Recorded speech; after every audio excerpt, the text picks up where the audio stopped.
We are today at war with China. We're in a tech war, we're in a currency war, we're in a media war, and through Ukraine, we're in a proxy war. The only war we're not in right now is a kinetic war, an armed conflict between the two largest economies in the world, both of which have nuclear weapons. And we're dangerously close to it. And I want to make sure that as an American, just like you, that if we actually venture down to a war with another nuclear superpower, we better know what's going on. We better get our assumptions right. We better get our facts right, because that could be catastrophic. All right, everybody, welcome to the Middle Ground, Mike. We got a great guest today, Huang. I really appreciate you coming on. It's China, like I was telling you before, has been something that has been a big focus. I won't say a focus of mine, but focus of trade policy, especially here in I call it the Rust Belt states. And we've been impacted pretty hard here by it. But it's a national thing in America too. It's not just the Rust Belt states. We just seem to notice it more, I guess. I really appreciate you coming on the show. Introduce yourself to everybody. Sure, Joe. Real pleasure. Thank you so much for your time. So, my name is Z. I was born in Shanghai, China.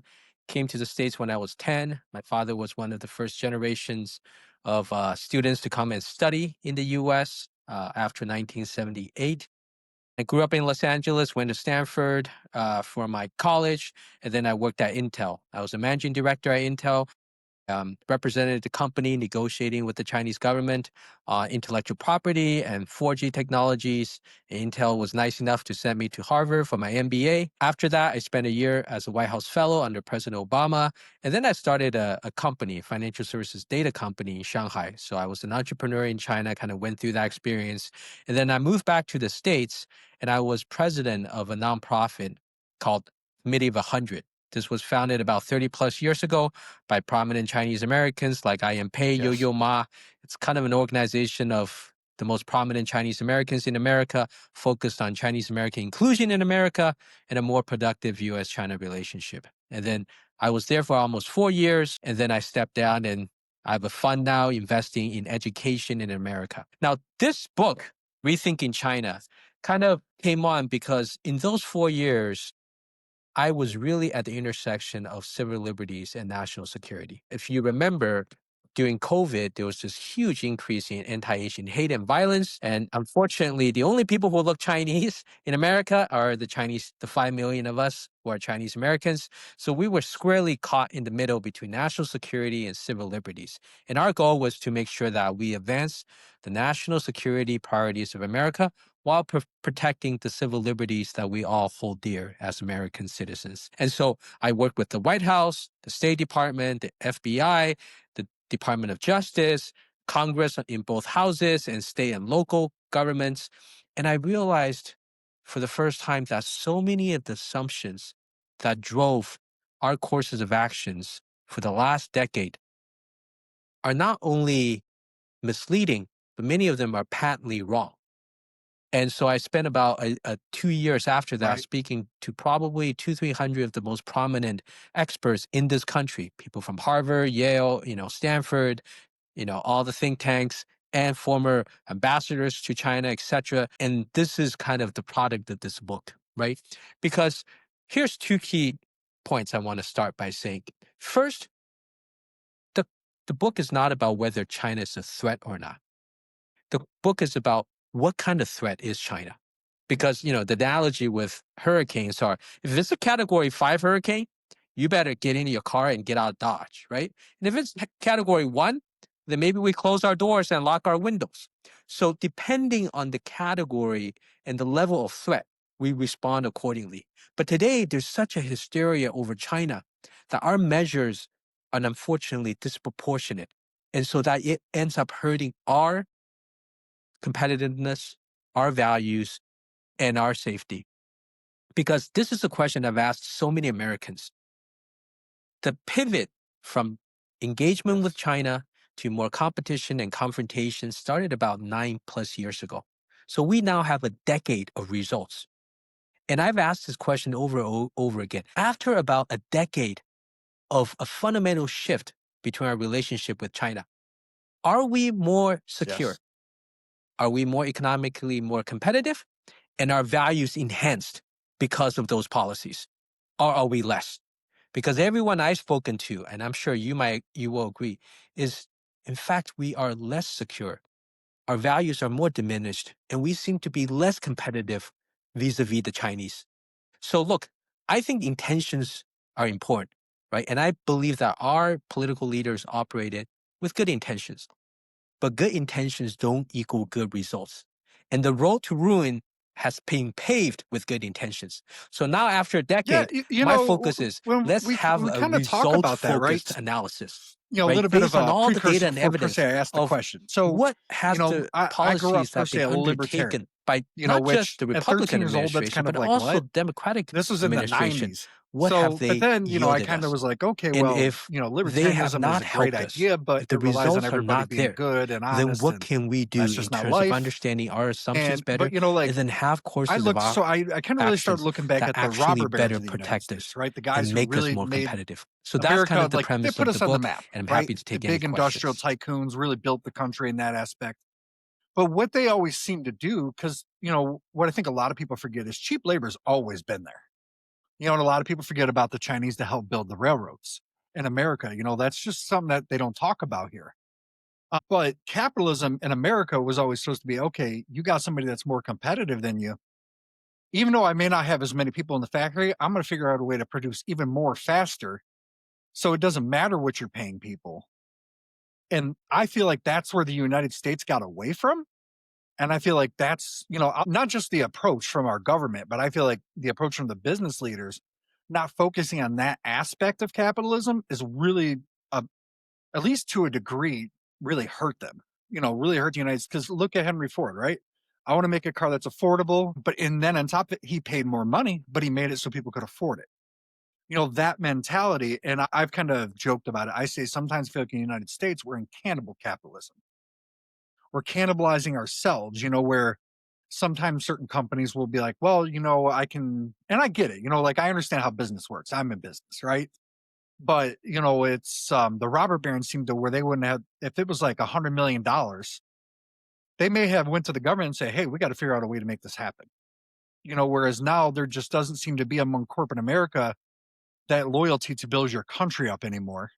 Whereas, like Henry Ford, despite all of his faults and things like that, was, hey, I'm about America for the most part, right? JD Rockefeller, even though Carnegie was, I believe, Irish, he wanted to build America up where now those leaders don't. And I feel like that really hurts our trade policy with China because how can you be competitive if your corporate leaders don't think in the mindset of being competitive with China? So I mean, just from your perspective, right? Like, is that something that is like a reality or is it just like a pie in the sky thought? Yes. Yeah. So this is great because I want to deep dive a little bit into this, right? In this book, I kind of focus on two key assumptions. First, around intellectual property theft. The second around economics, which you're talking about, and then the next is on human rights, and then the fourth is on national security. Because these are the four areas that seems like we're heading on a collision course. And first of all, I want to be Yes. very clear that we are today at war with China.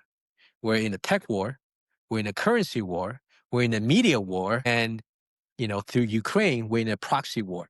The only war we're not in right now is a kinetic war, an armed conflict between the two largest economies in the world, both of which have nuclear weapons, right? The only war that we're not in right now, and we're dangerously close to it. And I want to make sure that as an American, just like you, that if we actually venture down to a war with another nuclear superpower, we better know what's going on. We better get our assumptions right. We better get our facts right because that could be catastrophic. The last couple of decades, we've been in a lot of wars, but no one we actually warred against had an ability to threaten us and threaten the mainland. But this one's different. So we better get our assumptions right. And more importantly, for me, we went into Iraq based on the false assumption that there were weapons of mass destruction. There wasn't. We went into Afghanistan based on the assumption that in order to defeat Al Qaeda, we have to defeat Taliban. That wasn't true. Right? So we better get our assumptions right. So let's deep dive a little bit into the economic assumptions. Yes. Economically, we've heard these. The Chinese are stealing jobs from us, especially manufacturing jobs. And the number has been 4 million. Now, 4 million is Yeah. the number that of all manufacturing jobs that were lost in a 10-year period. Look, economists could debate how much of that is actually attributed to China, but let's say all of it is attributed to China. Now, I've talked to, and this is commonly called the China shock, right? I've talked to the authors of the China shock paper, both from Harvard, MIT, and I talked to a lot of economists that looked at the shock that China brought. Let's assume it is correct that 4 million manufacturing jobs were lost, many of them in middle America, in places like, you grew up in, right? However, that's actually only half of the story. The other half is all these authors also found that an equal, if not more, jobs were created because of China. And so, what are these jobs? Usually they're on the coast, and usually they're focused on more high tech and more advanced industries. The perfect example is Apple. So, Apple outsourced all their manufacturing to Foxconn, based in China. Yet they hired a huge number of designers, marketers, engineers, mostly in California and in other coastal cities. So the first insight that across the board these authors have told me is it's not just the fact that China took the manufacturing jobs. It's that when the benefits Right. of the globalization that came because of the detriments, it was very unevenly distributed. And so regions where people were less educated, less mobile, were hit the most. And we did not have a policy from the government down to the state, federal, to the state, local level. We did not have a policy to help these folks so that they actually benefited from this massive shift in globalization. Because look, unless today we say we want no global trade, Yes. even if we took out China, Apple's still looking at India. If we took out India, they're looking at Mexico. You take out Mexico, they're looking at Vietnam, right? That's the important thing to realize that these companies are looking at alternatives even if we take out China. It's not just a China Yeah. problem. China was the harbinger to tell us that we have to address this domestic issue, that the benefits are not evenly distributed. We got to help the Americans who are worst hit. So the second point of, and you mentioned this, is who are benefiting the most? It's actually the corporations. And this actually goes directly into this trade imbalance, right? Because we hear US and China has this huge trade imbalance, which is true, but only partially. So the overall trade now it's getting a little jumbled now because there are all these third countries, transshipping, etc. But about just 2-3 years ago, it's about a $1.2 trillion relationship. So $600 billion of export imports, but also $600 billion, most of which are American companies making money in China, like the Starbucks, the McDonald's that opened up in China. Except all of that profits have not flown back to the United States. Right now, President Trump, got to give him credit where credit is due, had attempted to entice some of these American companies to move the profits back. And so one thing we have to realize is if we put American companies as part of the American ecosystem, are making Right. a Yeah, lot of and money that's off China. kind of what It's those just that the what money the is not robber barons brought did to a back point. and well As America distributed grew, to the and people especially who are here in hurt the Detroit, as most. Detroit grew, So we used those to are two supply things I think are very 25% of important all goods because made in the if we take world. out China or Right. if we Back destroy then, China, and I unless don't know, we don't obviously I was outsource not alive, anything, which but those American companies companies seem will to be a fight little bit tooth and more nail willing to to take that ensure, money and put it we back still into their face the two communities issues of because they realize the uneven benefit of it. distribution of Whereas benefits and now, to drawbacks in me, and America this is where and I American read somewhere, companies and I not can't taking remember their where, that profits back. So one of the those are the biggest two problems in the things that we United really need States to is a focus lot on of the if we profit really want doesn't Americans to come from benefit. startups like it did 100 years ago.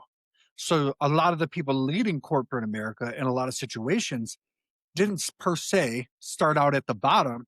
So they don't have that same symbiotic relationship with the working class that some of them did back then.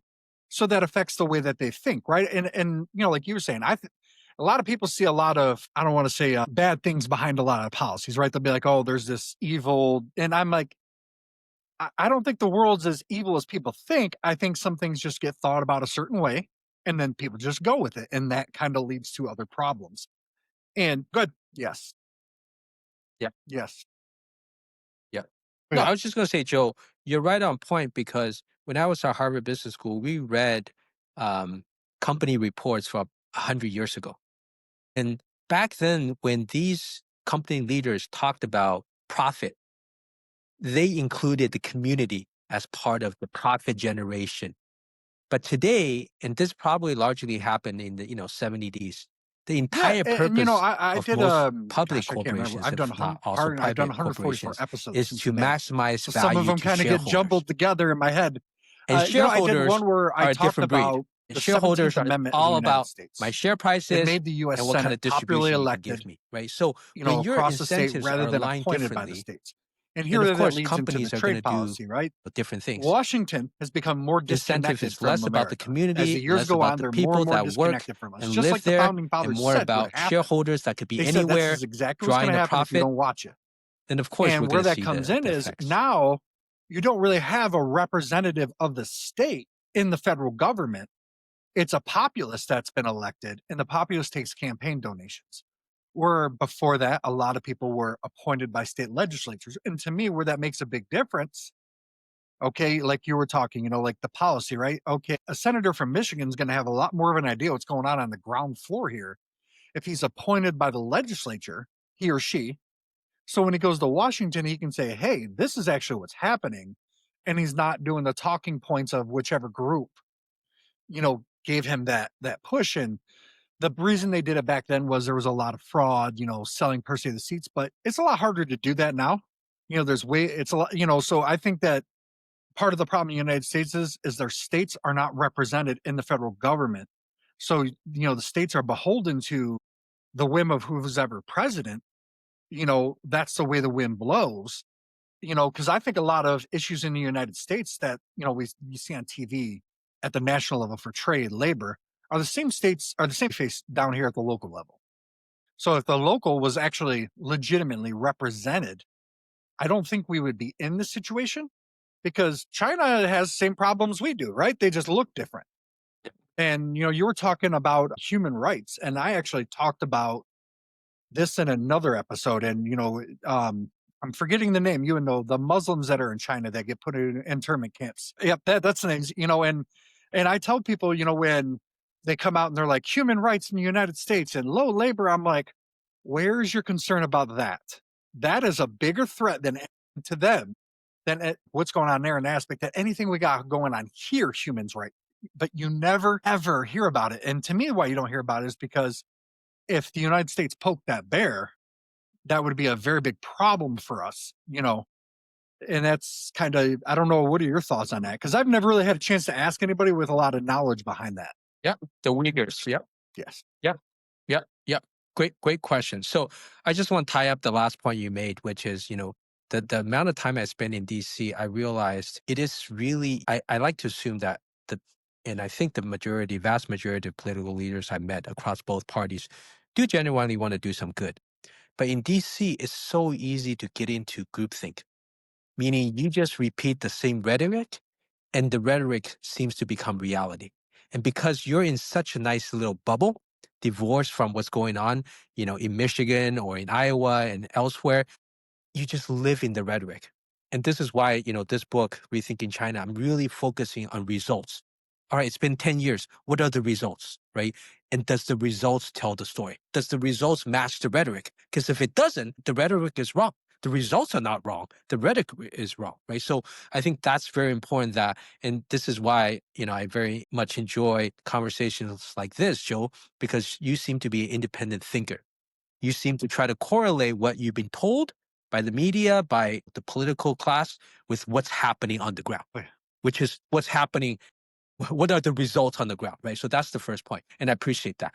To human rights, I'll tell you, when I first got into this, I wasn't a human rights expert, but I spent a lot of time with real human rights experts, Human Rights Watch, United Nations, experts from Colombia, etc. And I've realized two fundamentally things, right? One is we have American values. We're Americans. We have American values. I was talking to a German just a few hours ago. They have their German values, right? I'm sure the French have their French values. For us to speak up on human rights, it can't just be because we do it this way in America, right? There's got to be something more universal. So the first thing I had to ask is, what's universal? What's everything that everyone around the world can ascribe to? Well, in, I think, 1952, thanks to Theodore Roosevelt, in San Francisco, we actually passed the Universal Declaration of Human Rights, which all members of the UN subscribe to, including China, including North Korea, including Iran, right? Including all these countries. They all subscribe to this, right? And so I think the Universal Declaration of Human Rights, that's the basis by which we should call out China, any country, right, that does not abide by something that they've signed up to. Now, unfortunately, today, we haven't really figured out how to deal with these international systems that we created, we helped create it. And today we're in a situation where perhaps we want it, No, but they we're don't. also in many ways undermining it. And so that's one of my biggest concerns because we should be, the beacon on the hill. We should be a standard bearer for human rights, and Right. we should speak up on human rights whenever it is not in accordance with these universal principles. But today, I'm not quite sure if we have done our part to actually uphold those systems that underpins those human rights. And then the second thing that after talking to all these experts, I realized is sanctions just don't work. I mean, anecdotally, we've been sanctioning North Korea for how long? They're still making nuclear weapons. We've been sanctioning Iran for how long? We've been sanctioning Russia for how long, right? Sanctions just simply don't work. And to your point, we've sanctioned China on Hong Kong. We sanctioned China on Tibet, and we sanctioned China on the Uyghurs, who are the Muslims that live in the Xinjiang area, but other parts of China as well. But they don't work. So when it comes to human rights, I think we need to really assess our assumptions, which is good intentions doesn't equal good results. If what we've done so far haven't gotten us the good results, what should we do differently to actually get the results on the ground for those people who are quote unquote being abused in many different ways? And then the second Yeah, is, are that's we a willing to thousand percent. I mean, actually sometimes people create a forget here in the system, United whether it be the States, a lot system of that we the had before, whether it be a I don't system want that to, we not necessarily reimagine, because because there's obviously the no atrocities international happening elsewhere are system a lot worse than that's what we've had viable here in a without the long time. leadership of But the United States. I for truly how believe we in look this. at things And internally, today, we've had a we don't lot, seem to especially really during want to World do War that. II, But at some point, we and need to sit we down and say, hey, whitewash it. if we Okay, are and still going to speak about what human rights, like we got everybody to always have a hears about the system that Japanese everybody who were agrees put to, in the camps in the and United we're going States, to be but the what they leader in don't that. talk about So is those are two things like that I my really ancestors, like realized. Germans, And without Italians, those, they were put into those camps whatever too. we do, we're But just what not that going to goes get the back to results we is want. fear, right? Like, are you a spy? And then and people forget that in the United States that, we haven't really had a war like that in so long. We've forgotten what it's like. We've forgotten what that fear is like, and that really, what happened during COVID in that aspect, that fear was the same exact type of fear that happened during World War II. And I mean, to be fair, not per se like about the fear, right? Is, I didn't think President Trump approached where it came from the correct way. There was a lot of linkage to where it came from, a lot of circumstantial, right? No concrete proof. But I've always heard the phrase where there's smoke, there's probably fire. And rather than going, hey, China, we got to figure out what happened here. Let's work on this Yep. together. It was you did it. You're Yep. trying to hurt us. And here's the thing. Do I think the Chinese government was wanting to kill millions of people around the world I don't know them. I don't know, Exactly. but it just doesn't seem like it seems like they got bigger problems to worry about than, releasing COVID-19. But then, you got the Anthony Fauci situation, and he's heavily invested in the lab where it potentially came from. And then and this is where a lot of people get their frustrations with the US China situation. When President Trump was elected this last time, I think it was maybe not even 4 or 5 days later, the CIA comes out and says, oh, yeah, by the way, we're kind of sure that it came from that lab in China. And it's like, so then people think, well, you were in cahoots, rather than everybody just coming out going, hey, man, it was a bad accident. Nobody was trying to kill anybody, because I think that's more of what it was. I don't think there was a sinister intent behind it, because I mean, we've seen it. I mean, Chernobyl, 3 Mile Island in the United States, honest accident, and things just went haywire, and I think that is where, like, the fact that our government isn't completely upfront with us. Like, now, here's my thing is, if President Trump wasn't elected, would that have even came out? Mhm. Yes.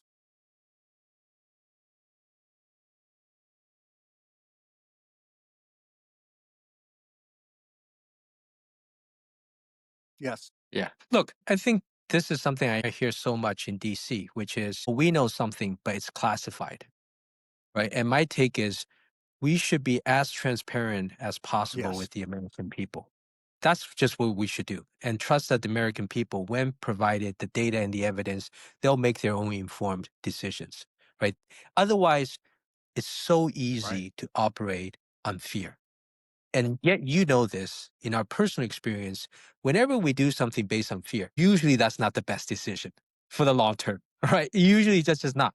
And I'll give you a clear example of this because it affects our community very dearly is there's been persistent talk about IP theft from China, right? And the number that's been used from 10 years ago is $600 billion. Now I'm an engineer by training. So the first thing I asked was, all right, how do you get the $600 billion? So I asked around government officials, etc. Finally, I got to the bottom of it. So it's basically an approximation started by the OECD. They basically said IP loss, which is not IP theft, IP loss, which is a bigger category, is usually 2 to 3% of a country's GDP. And the US being $20 trillion, 3% of $20 trillion is 600 billion. So whoever it might be in the government decided to attribute all of that to China, even though IP loss, the majority of that is considered counterfeit goods like stolen Nikes, etc. But let's focus on Yeah. It's a IP big theft, which difference. is most people understand it as advanced technology, right? That makes a difference in people's lives. All the estimates I've seen from credible organizations, it's maybe about 30 to 40 billion. First of all, I started a business in China. I had a Chinese competitor who tried to steal our IP. So I understand even a dollar lost in IP is bad, is intolerable. But $30 billion is very different from $600 billion. Namely, it's 96% different.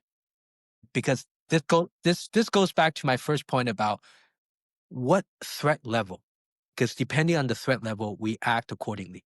And let me tell you, because we believe that it was a $600 billion issue, what did we do? So the Justice Department launched this initiative called the China Initiative. And because, as I said to you, the only people who look Chinese are Chinese Americans, it squarely targeted the Chinese American scientific community here. Thousands of people were investigated, hundreds of cases were brought to trial. Wow. And I'm telling you, after all that, there were zero cases that the government was able to pin anybody on economic espionage. The only couple cases they convicted people on were on wire fraud, meaning somebody had lectured at a Chinese university, took some money, but did not pay taxes. After thousands of investigations, hundreds of cases, zero economic espionage case. But you know what happened? Thousands of Chinese American scientists left and went back to China. Thousands of them decided not to work with the federal government anymore. Now you ask, so, Right. in order to protect our national security, so what? A few thousand of them left. Well, here's the deal, Joe. The Chinese are 5 times our population. Only way we compete against the Chinese and against anybody in the world is by attracting the world's best talent. Right? When I first started Intel, we had the legendary CEO Andy Grove, and he said something I always remember, which is he said, my core asset comes in at 9 a.m. and leaves at 5 p.m. Today, any IP gets outdated in like 12 to 16 months, right? Look at our phones, gets upgraded every 18 months. Only thing that's valuable for any country is the brain power. And the United States is able to compete because we attract people like Elon Musk, who didn't start Tesla in South Africa, came here, or the Google boys, right? Or, the founder of Zoom, Eric Yuan, right? They all started here because this is the place to be.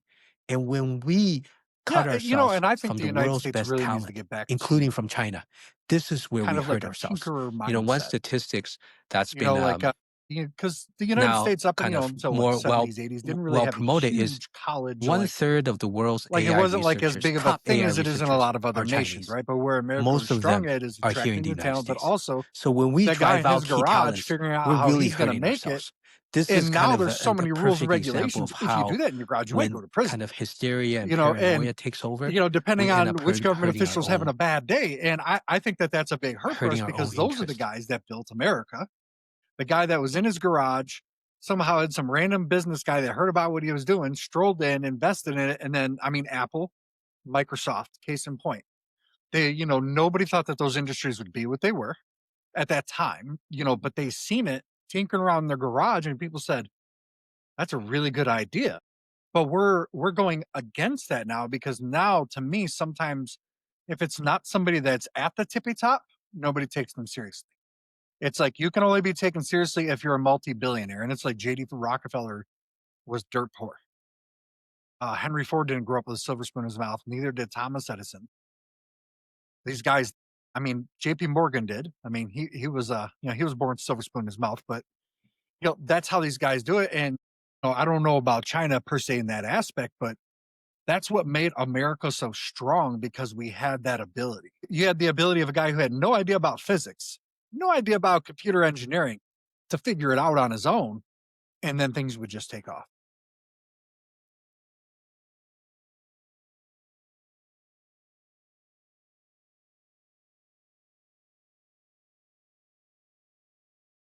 Yes. Yeah.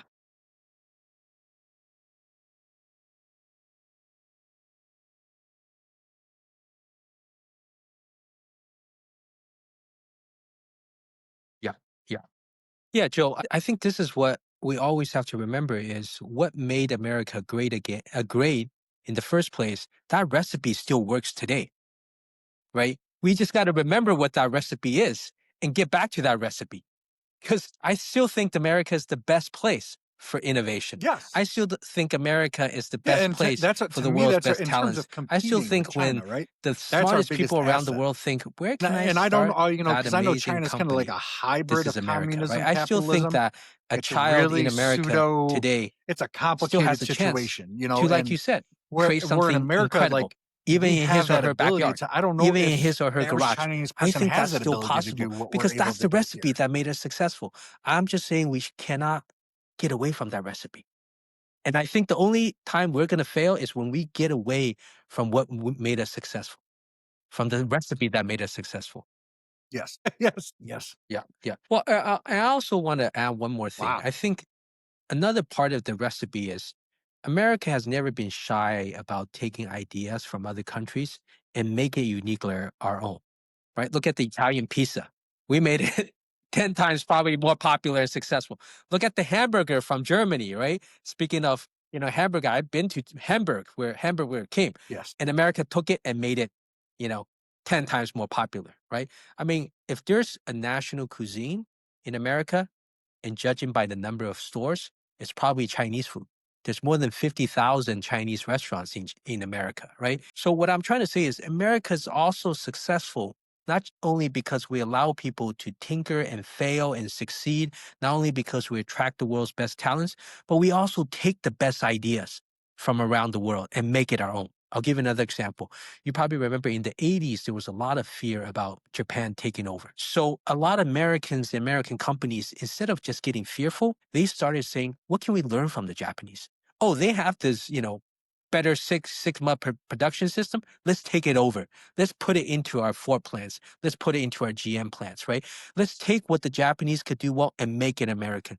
And I think Yes. today we're kind of not doing that anymore. So there's this idea that the Yes. Chinese, all they do is copy and steal. Now, granted, like I said, they probably do. And in my book, I talk about documented cases where the Chinese have tried to steal our technology. And we need to do everything we can. And when I was at the Committee of 100, we worked with the Right. FBI, particularly to actually devise kind of community aligned strategies to protect those national security. But on the other hand, the Yes. Chinese are becoming real innovators, right? I mean, you cannot doubt the fact that they are now world leading in electrical vehicles. Cannot doubt the fact that they're world leading now in renewables. You cannot doubt the fact that they're world leading in high speed rail, right? Et cetera, et cetera. So we also have to go back to that recipe that made us successful and say, you know what? It's okay. If they got something good, let's take theirs and make it even better. That's, I think, what makes us a successful. And I think today, what I'm concerned is the assumption is, the Chinese, all they do is steal. They can't innovate on their own. And because we had that assumption for the last 10 years, Nope. they have been able to leapfrog us. I'll give you another example. About 10 years ago, the Chinese pushed out this policy called Made in China 2025. Started 10 years ago. And the US government got wind of it. I was, there. And the US government tried everything to try to put a hold on that, to try to stop it. Everything.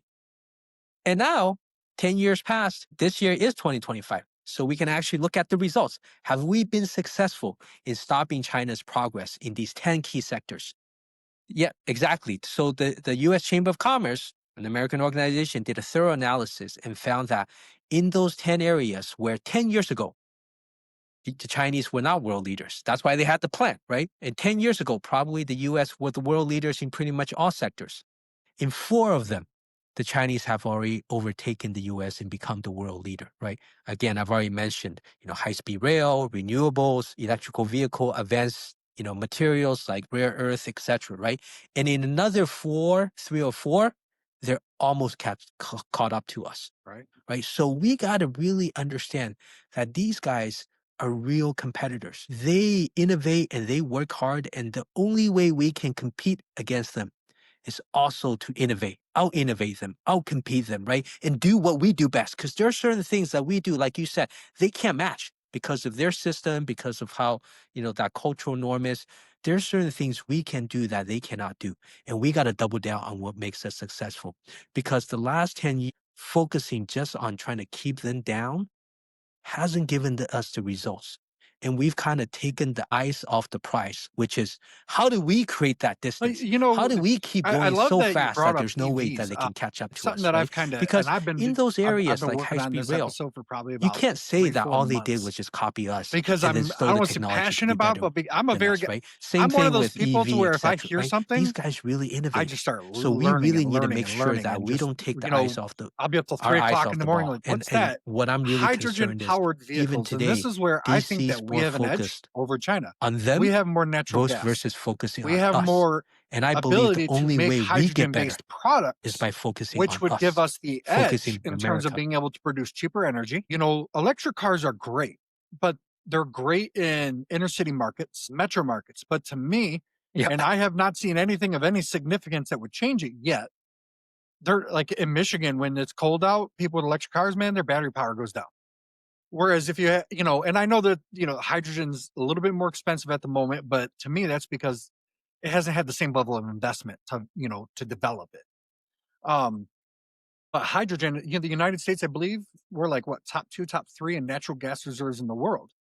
We have that edge.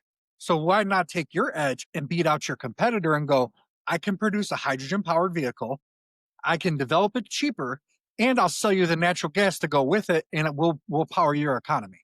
That's what the United States used to do. We have that edge, but we're so convinced that Yeah. China's electric, we got to be electric. And it's like, no, don't go tit for tat. Do what you do well and beat them. And to me, because hydrogen car is still going to get the same range with that hydrogen, whether it's in Michigan, California, or Florida. It's Yeah. that's just kind of. I mean, it may be a little bit less in Michigan because you might have to heat your car a little bit more, but we have that ability.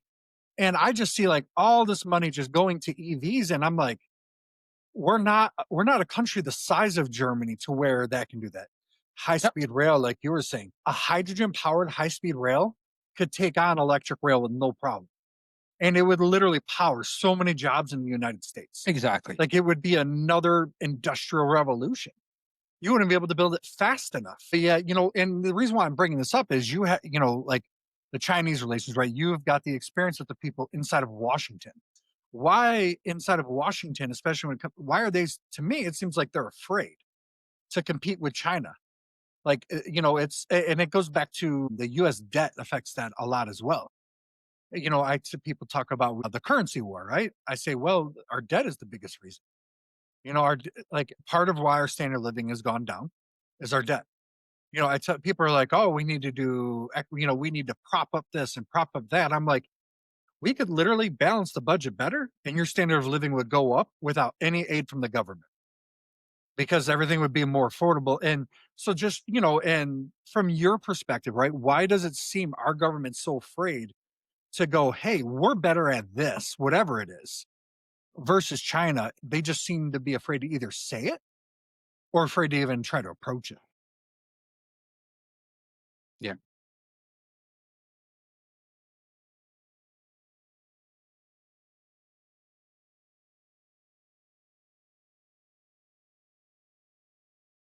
Yes. Yeah. Yeah, that's a great point. And by the way, I feel like we have so much ground to cover. So any of your listeners want to learn more, you can always go to rethinkingchina.us. You can subscribe. You have free downloads. You can get a lot of information. So rethinkingchina.us. So love to have anybody who wants to follow up on this conversation. That's a great way.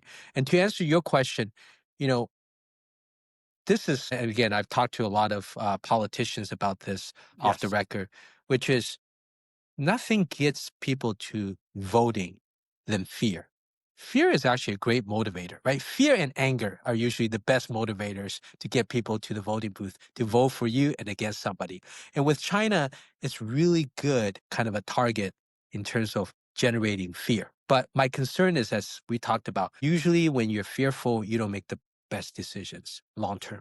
And second is usually you're not thinking about the long term when you're fearful. You're thinking about survival this minute, right? And the things that you're talking about are big vision stuff that can Yes. radically change the country's contour. And to your point, about 100 years ago, some of the men who made America, by then it was all men, right? Whether it would be the Rockefellers, the Carnegies, the JP Morgans, they had big visions. Rockefeller wanted to connect pipelines throughout America. Carnegie wanted to build railroads across America, right? And JP Morgan just wanted to finance everything. So people have big visions back then. And I think, again, as we talked about, we got to go back to the recipes that made us successful, right?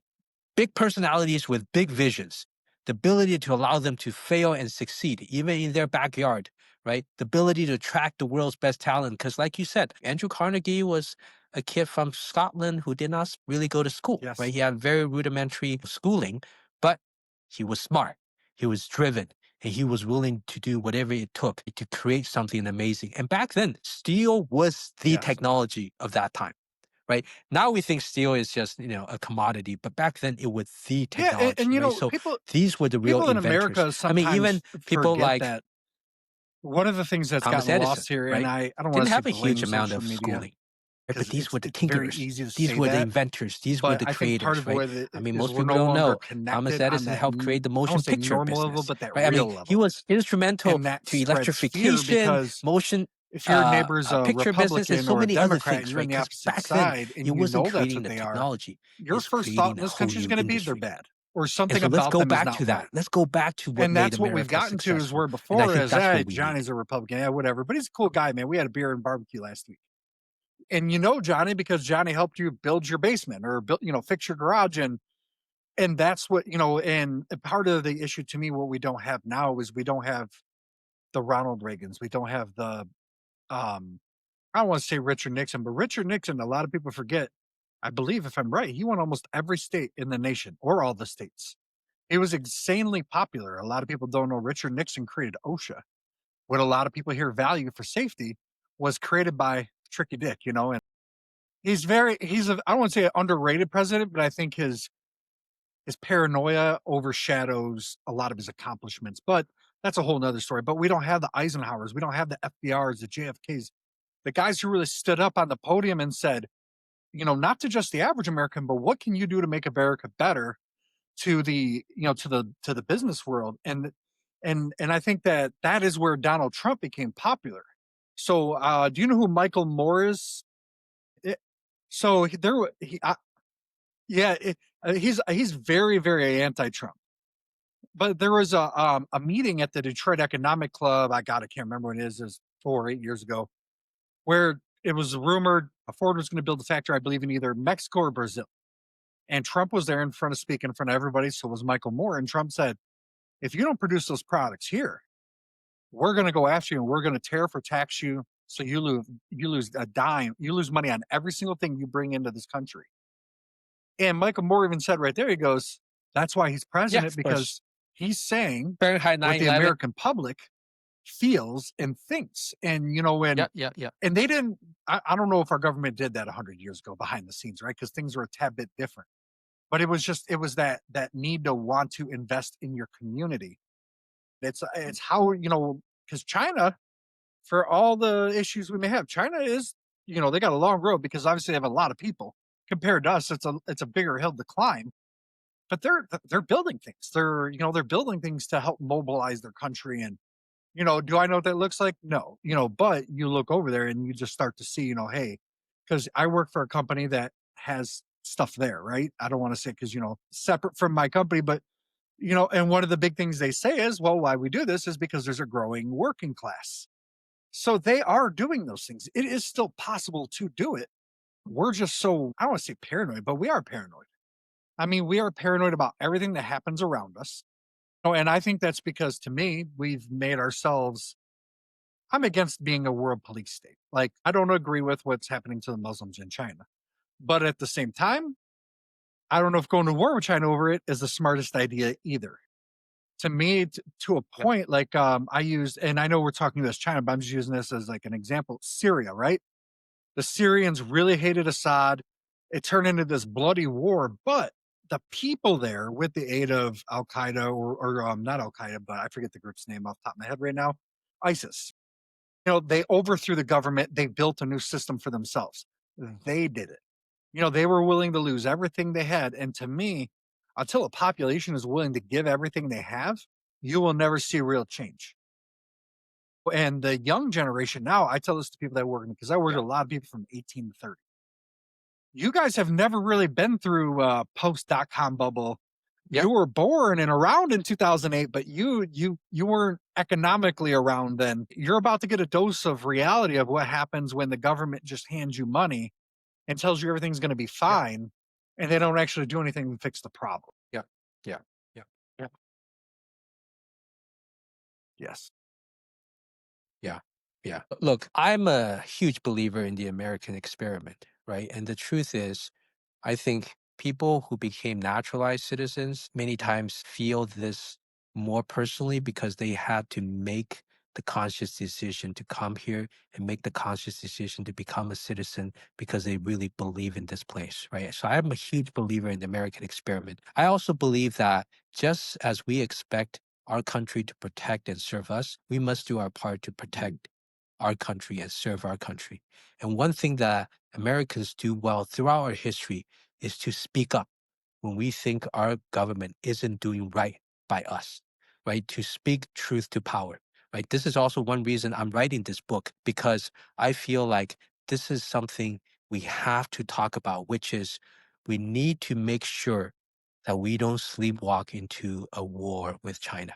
Now, granted, there might be cases we need to get into a war with China. We need to be prepared militarily. However, given the consequences, we need to be really thoughtful so that we make sure our assumptions are all correct, right? That we're willing to do it because it's in our interest. So, like you said, is our interest, do we agree with how the Chinese treat the Uyghurs? We probably don't. But are we willing to get into war? I would say the majority of Americans would say no. We don't want to get into a nuclear war with China over how a certain part of their population is being treated, right? So today, we're dangerously close to a war over Taiwan. And yet, almost nobody asks, so why do we want to fight over Taiwan? Like, this is a question I've asked all these so called experts, right? And nobody can answer me, right? At first, people would say, well, we want to fight the Chinese on Taiwan because of democracy. Taiwan is a democracy. And I said, well, there are a lot of democracies in the world, right? So are we committed to fighting every democracy?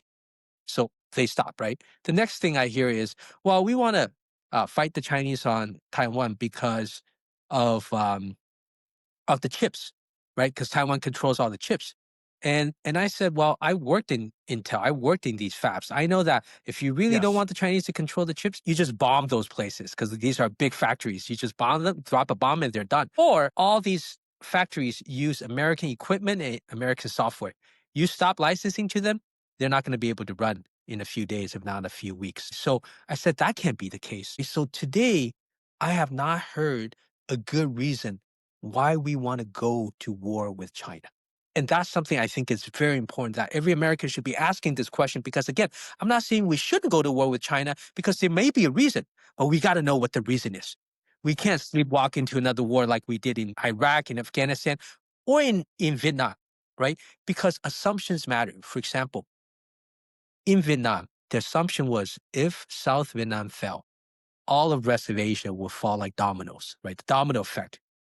Thailand would fall, Indonesia would fall, Philippines would fall, Malaysia would fall. And you know what? South Vietnam fell and nobody else fell, right? So that assumption was just patently wrong. And yet it consumed a generation of Americans, right? It destroyed LBJ's Great Society programs, right? It completely divided the country because we went into a war under false assumptions. So I want to make sure that if we do get into a war, and I want to be a little bit more explicit because I went to talk to all these folks who've done credible war games. There's a lot of, again, classified war games that you can't share, but there's a few that have been done by credible organizations like a CSIS. And I have to tell you, most people don't understand. Taiwan is 20 million people. It's smaller than the size of the city of Shanghai. The GDP of Taiwan is smaller than the GDP of Shanghai, right? 20 million people versus 1.4 billion people. There is zero chance Taiwan could defend itself without the active participation of American troops. Meaning, on Taiwan, this is not a Ukraine. We cannot just provide military equipment, intelligence, and Taiwan will fight on its own. No. The only way Taiwan can defend itself is America fighting directly against the Chinese. And so I look at these war games, I talk to these authors. Now, these authors obviously are pro right? American, so they assume America will win. But even when America wins the first battle, we lose 2 aircraft destroyers. We lose more personnel than about 50% of all the people we lose in 10 years of fighting in Iraq.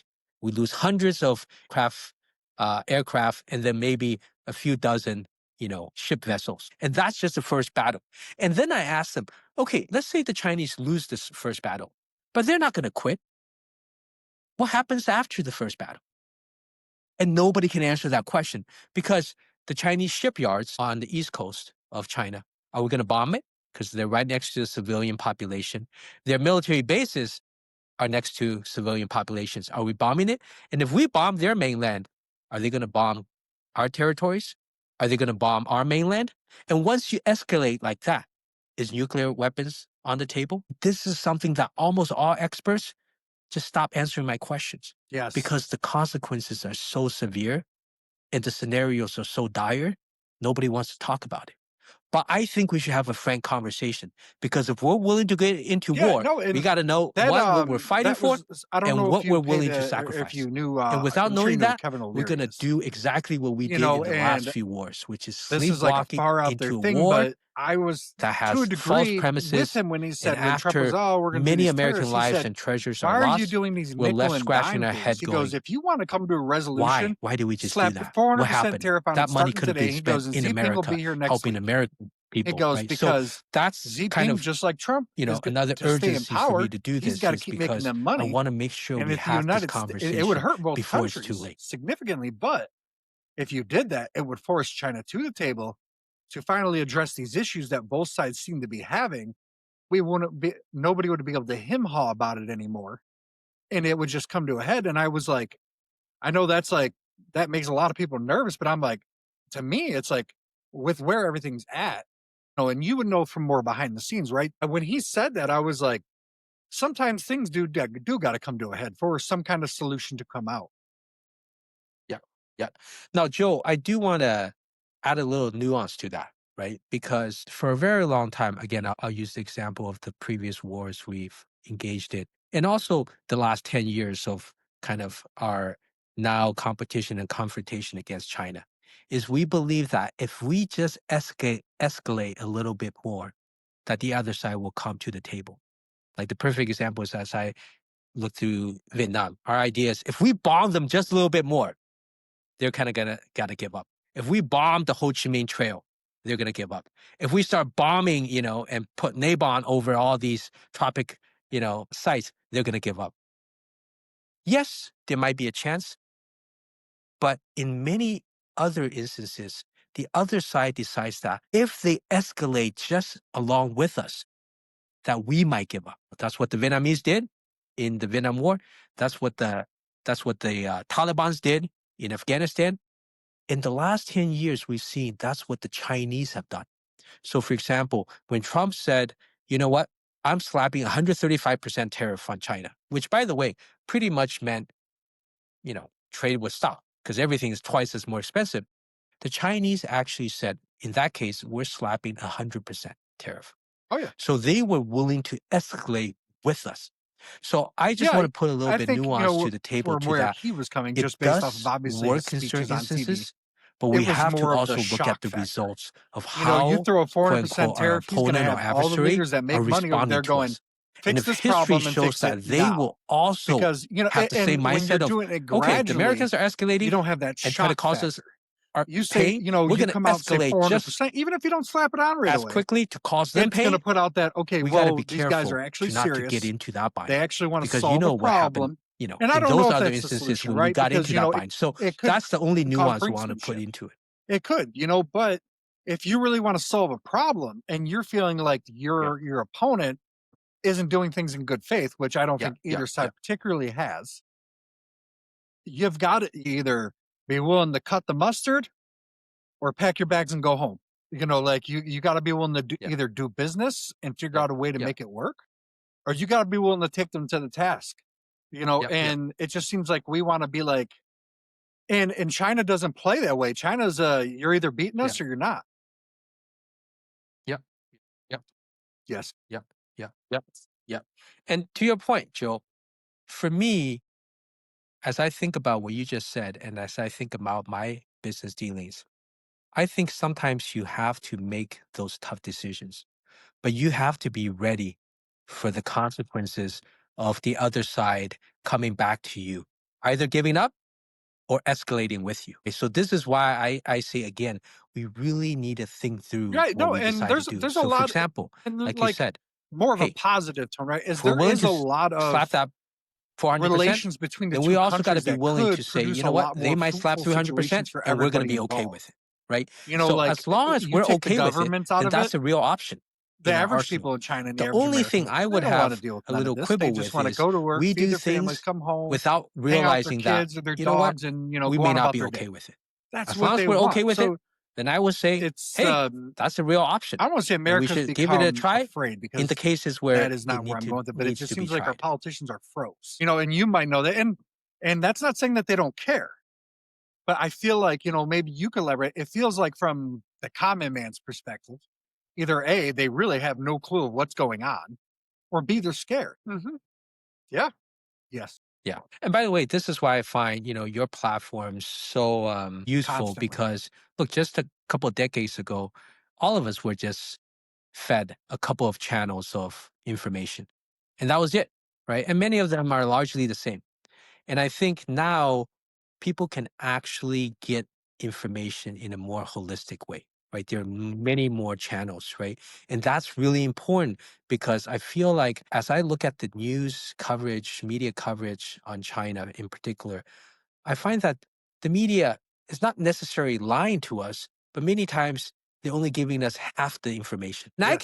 I can make a decision I think is the right decision with half of the information, but usually that's the wrong decision because I only have half of the information, right? And so I'm very happy to that today people could go outside of those few channels to get a fuller set of information. And that's really important because in the end, I really trust the American people, right? I think presented with the facts, the American people will ultimately No. make good decisions. And this kind of goes back to the foundation of the democracy, which is the idea that it's for the people, by the people, and of the people. You got to trust the people in the first place. And so having these kind of conversations with people saying, you know what? Hey, China is a threat. From the beginning, I said China is a threat, but we need to assess what kind of threat is China because we can then respond accordingly and proportionately. The second is let's assess our rhetoric vis-a-vis the results because in the end, good intention does not equal good results. And we need to make sure that the results correspond with the rhetoric because if the results don't correspond, we better change our assumptions, right? And then lastly, I think most important, and you kind of touched on this, is let's focus on what has worked for America. There's, there's a recipe that works great for America. That's got us where we are. Look, I do want to put everything in context because I'm a numbers guy. Yes. China today, even though it's 5 times the population as the US, is only 70% of the US's GDP. Only 70%. And most economists think it'll take until 2050 or even later for China to surpass the US in GDP. Right? So, yes, Yeah, they're a threat, and again, but and this they're this not is as a big hill of a I'll threat. And by the probably way, die per on, and capita I know, GDP, meaning a lot of how much per person produces, I truly honestly believe the Americans more kick research their I butt. do We're down to five my to core seven that times more productive, hydrogen right, per capita. would be the next We got oil to boom in realize we America. got a lot Like, of and strength, I don't even think the average right? We American got quite a understands great platform. how We got a much of an winning edge recipe. we We have got to with double natural down what makes gas. us successful. Like, I To your don't point of because we're trying so to copy focused on just China, basic trying to petroleum. mimic what they That's all do. they hear about. And we In like certain natural cases, we should gas. learn from them. If we really But I focused on think that, in I almost mean, all there would be cases, very few we places got in to the world remember that what could made us even touch successful. us. Yeah. And by the way, this is what I love about America is you have people who just believe in something so I wish passionately I could. that despite what everybody around them say to the contrary, they keep on doing it. And then they create something magical, right? I mean, look, Steve Jobs, right? He believed that, hey, look, you can put everything in the palm of this little device, right? And nobody believed it. And he made it happen. And now everybody has one, right? I mean, the number of entrepreneurs who've been so passionate Yeah, that they've completely Mercedes changed and generations, people's BMW, and perspective. I think I mean, Ford is in that's on kind it. of Well, what Ford's defined building America. It a still couple of defines hydrogen America, fueling right? So stations again, here. I really like I that, know in right? Look, Germany and I Australia, can't read the future. Mercedes is I don't testing know if out that's gonna semis right. I and don't know if heavy that's gonna equipment be true or not. powered by Again, hydrogen there's always engines. interesting competing And I'm like, technologies that and I'm come just sitting on, here going, I'm like, every okay, like time. let's take a step back and think about how And I America don't know enough operates. about hydrogen. Even the average I American who think don't need it's it, we people operate making in a those heavy giant equipment bets, mindset. that can So if I want to change sell the a entire car, country and potentially the entire that's the world. easiest way to do it. Go, That's hey what man, made don't worry America about great. that electric thing. I got something that's better. And I don't know, like our business leaders are afraid to say it. They're afraid to do it. I don't know. But with China, it is a competitor, like you said. It is our competition. It is our version of the Soviet Union now, like this generation's. But what I think that is a very underlooked at, and because when you look at the younger crowd in America, everybody thinks pierced nose, hair, screaming, crying about everything. Yeah. But when you really look at Gen Z, it's not what the media tells you.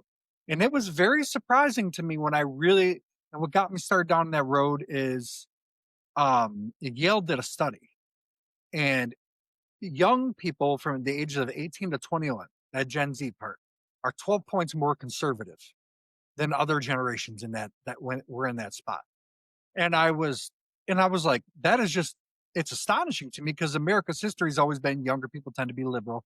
As you get older, you tend to lean more conservative. But this is a complete flip of how things have happened. And they have a more conservative view of the world, right? So they take a lot of pride in America, even if they don't agree. They take a lot of pride. And I think it's very undersold. What you see on TV is unhappiness with what's going on, not with our country. And now, because the TV, I don't know if you ever seen those things like during the elections where they're like, oh, there's this huge crowd, and then they zoom out and it's like 200 people, and you're sitting there and you're going, oh man, if that wasn't a PR move, if there was any, but Gen Z and then Gen Z, I believe now from compared to millennials and Gen X are going to church at a 2.5 times higher rate. The last generation that went to church at this rate was what they call the greatest Yeah. generation. So, and that's a real fundamental shift towards America from 60, 70 years ago. It's not the same way of living, but it's people looking back and going, our country is happier. We are happier as a people when we did certain things. It looks different to them, and that's where, like, I think that in the long run will benefit, and I think that that'll benefit American Chinese relations because they're more willing to go, how can we fix this problem than they are engaging in the rhetoric. I did Yeah. an episode on what was it? Gen Z, the political shift, My God, that thing went like crazy. Like, I mean, I think right now it sits at like $50,000 just on that episode by itself. The young people, man, they just really started eating it up. And I started getting massive amounts of messages. Man, nobody ever really wants to give us a chance. Me personally, I think our future is bright. But it really, I think in America, I say it now to my son, I'm like, I don't feel like it in my head, but now I'm starting to become of the old crowd. Yeah, your day's gone. You're getting that to where the young people look at you and go, yeah, okay. Like, and we're headed there. And that's what gives me hope for tomorrow and things like we can compete with China because these kids want to see a better community. They want to see stronger and they are willing to take a corporation to task and they're willing to go all out. If you're not going to invest in me, I'm not going to shop with you. And I think you are seeing some corporate companies going, man, these people really are mad. Our PR stunts aren't working anymore because some of them did do PR stunts, right? Like, oh, look, we're gonna like Amazon, when they're like, "Oh, Amazon's gonna raise wages to $18 an hour," Yeah. but what they didn't tell everybody was, "We're gonna cut everybody's hours." So, yeah, Amazon did raise everybody's wages, but they cut the hours, so really all just balanced out and nothing changed. And now, like, the younger people are starting to go they're calling it out. They're going, "Hey, that's not what it is," as to where, like, my Yeah. generation, old generations, we had a habit of taking some companies at their word, going, we're going to raise wages. Okay. And, it's kind of like during COVID, right? Oh, we're going to raise wages. We're going to give out this free money. Well, that's great. But what are you going to do are you going to produce more products that are going to come from that? Because if you don't, all you're going to do is shrink the supply and drive prices up, and that's the one thing that they weren't telling people. This Gen Z is now going, man, we got hook, line, and sinker. And we were lied to by both parties, really, and that's how they're feeling, right? And I don't. That's why I said I still think Washington is so Yeah. disconnected from us. That they don't hear that part. They don't hear. Like they talk about. I had an episode where people go, oh hey, we want subsidies in America, to compete with either the Chinese or the healthcare. And I'm like, why don't we stop and look at what the real problem is? Why does it cost so freaking much for something so basic? Like, that's the real problem, like, and nobody wants to talk about that, they just wanna take more money from us and give it to them, so when, Obamacare, I did an episode with a guy, his name's Larry from Fresh Mouth Club. The reason I bring him up is he was in the insurance industry, he ran an insurance brokerage agency. Obamacare pushed him out, and the one thing he said to me, he goes, "Well, what they didn't tell people was all Obamacare did was just shift the problem from what you see to what you don't see, and then they raised your taxes to pay for it." He said they didn't really fix any problems and they pushed competitive plans out the window. So it made your healthcare go even up because in America, and I know this isn't the case in places like China, where if the government says, hey, we're doing this, people don't just jack the prices up. Well, here in America, when you go, the government's going to step in and we're going to guarantee it. It's like when you say that in America, the dollar signs just start hitting people's eyeballs and all of a sudden the prices skyrocket and inflation goes crazy. It's not that way everywhere. I get that, but it is here. And it's a very disappointing thing to me to see that, like education, right? You look at your numbers, guys. As soon as loans were guaranteed by the government, kaboom, universities started raising their rates at record paces for 30 years straight. And that's like, okay. Well, here in Michigan, our governor said, if you raise it more than 2% a year, you're not going to get state funding. Well, they were like, that's fine. So they said, we're not going to get state funding and just raised it 10%. And that's where I'm like, well, okay, if the federal government said the same thing, I think you'd see a shift in how universities operate. Because it really shouldn't cost this much. Like, we talk about like, there's an education gap, right? In America. How can we, because Chinese, I mean, the average Chinese child is way smarter coming out of school than America. But that's a different in culture more than it is the system to me. And that's just like we don't put people in a good position. Germany, we talked a couple little bit about Germany. Well, in Germany, they put free education is based on what's in demand. Engineers, doctors, things like that. Free ride. If you want to be, I don't know, default, general studies, whatever, it's still pretty much free, but you're gonna have to pay for some of it because it's not really what the country needs. And to me, I'm going, man, like healthcare wouldn't be so expensive in America if you could just shift that $500,000 that a doctor pays to go to college to a loan that or whatever or free from the federal government, people go, well, you're still shifting it. Well, but that $500,000 over the term of what that doctor provides is actually going to be a savings, because you're going, okay, now that doctor doesn't have to come in and charge you $300 just to look at your eyeball. Now that doctor can turn a profit charging you $100, he's still going to make a killing.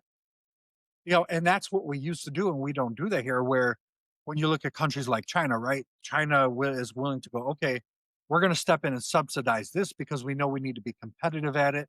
We need to do this. America, we're focused on arguing about, well, we're going to keep the government shut down because everybody doesn't want to give us what we want. And it's just like, I'm like, man, we're making fools of ourselves on the net on the world stage because we can't agree to pay the electric bill. And it's so baffling. And here in Michigan, and I use it because I will say that I've always been critical of both parties, but I was really proud of the state. Michigan, between Democrats and Republicans, they got Republicans to agree record investment in K through 12 education in the state of Michigan. Republicans signed on to that. And that was really telling to me. And the Republicans said, yeah, we want to make sure all kids in Michigan get free breakfast and lunch. And I'm like, if we can do that here, why can't we do that on a national level? Like, why, if we did things like that, we could compete. It doesn't got to be, like it is so frustrating for me in that part. And once I started seeing that, I started going, man, we need more state control because, when Michigan was left to its own devices per se, we had the biggest manufacturing economy in the world when Michigan was able to do its job. Now, the governors have to go hat in hand to the president and go, please, sir, will you help me? And we're not a monarchy, but we treat the presidency like it's a king, like the president is the end all be all. And that's not the way our government's supposed to. President's supposed to be the big leader, supposed to be, things of that nature, right? But it doesn't need to be, what it is. And sorry, that's just like a soapbox that I go on because I really feel like those are the things that really they're a barrier to us from competing with the Chinese. Sorry, go ahead.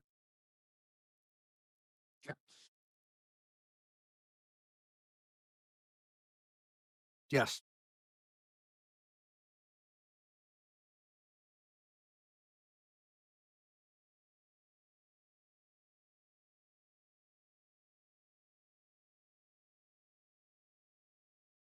Yes. Yep. Yes. Right. Yeah. Yeah. Yeah. Look, Joe, you hit the nail around the head, right? Which is for us to compete against the Chinese or anybody, we've got to first fix our own house. Right. And you list a number of things that probably not just you, but many other Americans have talked about of, hey, I see a problem in my community, in my state, even on a national level, and we need to fix it. And if we fix it, we become more competitive. Simple as that. Right. And that's in my mind, that's like so common sense that let's fix our own, workings, and then we'll be an amazing position to compete against anybody and everybody. So that one, I 100% in agreement with you. And I'm also in agreement in the sense Yes, that it is. one thing that makes the American experiment very interesting is we are the United States, meaning these are states that agreed to unite together. So every state does have some ability to innovate on its own. And politics isn't static No, either. Politics not has at been all. innovating, over the last 250 Yeah. years too, right? I mean, we started with only landed people could vote to then everybody could vote, then to women, et cetera, right? We've been innovating too. So I think this is an age of great innovation on the political level, on the social level, on the economic level. And I think the best people to innovate are the American Yeah, people. yeah, I and actually don't as we think the wrap up best here, people the to one innovate person I'll say, and I know a are, lot of people are quote vehemently unquote, against political leaders this from guy, but I DC. really love the way he So talks. Vivek that's Ramaswamy. that's kind of how When I that think about it. Of I course, to your really point, what really having a great leader drew me to coalesces him people, is bring he did people a there together, was a and push like a things 5 minute forward. clip on I'm YouTube, and he always, was with Charlie on the Kirk, lookout for amazing and they were leaders that talking can at one bring of those people turning point together and events, push and it people was a forward because conservative gay that's Republican necessary. woman. It's human nature. And she We was need like, well, people to what I'm kind of told is, me and help my kind of wife, this, shepherd that, we everybody. wouldn't be But allowed. That's what people say to innovation me. doesn't have to come And he from goes, one listen, leader. I'll tell you what the real Innovation deal can is come here. from He the goes, bottom. Republicans don't care what you do when you're an adult. when you're an adult, live your life, do what you want. Just don't expect us to pay for it. But we'll protect your rights. He said, don't bring it into the schools, but we will protect your right to exist. And I'm like, and then he said, we want you to be included. And I was like, as soon as he said that, I'm going, if I was a GOP strategist, I'd have been picking up the phone going, hey, man, I need you to get ready to run for president or something here. He's got a lot that's a downside. I get it, but he cares so much about America. He's a first generation Indian, but he, in his heart, when you listen to him speak, it's in his heart. And it's like, that's what we need. We need that in his heart. Like I truly believe, I read a book called the Ronald Reagan Diaries, and it really changed my view on leadership. When Challenger exploded, Ronald Reagan was elderly. How many elderly people can go almost 2 days with no sleep? I'm 40 something and I can't even go 2 days no sleep. He went 2 days not sleeping because it bothered him so much that something like this happened under his watch on the Yep. Iran Contra issue. That bothered him so much because it happened under his watch. And I feel like now where some of our leaders go, man, whatever. I mean, I didn't do it, so not my problem. Yep. But Z, this was phenomenal, man. Definitely as things come out, I will definitely email you to come back on because everybody, Yep. yep, put me down for a copy. Yeah, I was, Yep. yeah, in 7 months. No, thank you. Thank you. I appreciate it very much. Again, rethinking China, Yeah, challenging our I economic had, assumptions and thank you. I opportunities had a for friend, lasting prosperity I had a coming friend out and in him February and I next year. disagreed on Uh, President Trump, and Please, he if was, you're oh, you're a interested in liberal any of because your you disagreed leaders, with him. And I was thank you. like, I appreciate it, oh, we Joe. can vote for Real someone and pleasure. disagree, man. It's okay. Again, I said, and congratulations then I to said, you think for making 40% of this a great America leans platform in independent. just such a short span But of when you time. look at So the media, that also that's took not what huge it amount of is. commitment It's and you're either and this or you're dedication. that. Let's And I'm be like, honest. You don't do there's a this by just huge posting gap in one. there Like you said, you for post what people who, 144 to some degree, episodes, feel or right? think how I Exactly. do. So And there's that's not a that's really a exactly good the spirit, platform American spirit we've been because talking I about. don't know if you've checked out too much. Congratulations. I don't do I got yous. What and I and anyone in my guests can tell you what you see on air is what you see off air. My approach, when we talked before, it was no different than how I've approached it now.